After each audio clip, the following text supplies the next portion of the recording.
Coach Jimmy Alapag, biyaheng Lakers, matutuwa nito si Lebron, tara kwentuhan. Marami ang nagulat sa post ni Jimmy Alapag na tapos na ang kanyang trabaho sa NBA team na Sacramento Kings, mga idol. At maraming tanong kung saan nga ba siya pupunta sa NBA. At bagay na bagay siya sa Lakers, mga idol ha. At magugustuhan talaga siya ni Lebron. Bakit? Dahil matutulungan niya si Bronny James. Bilang isang player development coach sa NBA, napatunayan na ni Coach Jimmy na kaya niyang mag-develop ng mga guards at gawin silang 3-and-D players. Mga defensive guards na inimprove niya ang shooting. Gaya lamang ni Davion Mitchell, mga idol, na una niyang hinawakan noon at naging isa sa mga best defensive guards sa NBA ngayon.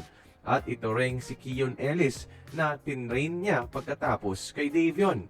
Yung dalawang yan, mga idol, kapareho ni Bronny ng laro. Small athletic guard na magaling sa depensa. At yung milagrong ginawa ni Coach Jimmy kay Davion at Keon, pwede rin mangyari kay Bronny, mga underrated players na binigyan ng magandang responsibility sa NBA. Magiging consistent na ang shooting ni Bronny at mas gagaling pa ang progress at mas pagkakatiwalaan pa siya sa Lakers rotation. Saktong nasa California rin si Coach Jimmy sa lugar ng Lakers, mga idol. So malapit lang talaga. Kaya sana mag-apply siya dito. Again, this is just my suggestion, mga idol, habang free agent pa ngayon ang ating kababayan na NBA coach. Bagay siya sa development ng isang Bronny, mga idol, at ikakatuwa yan ni Lebron.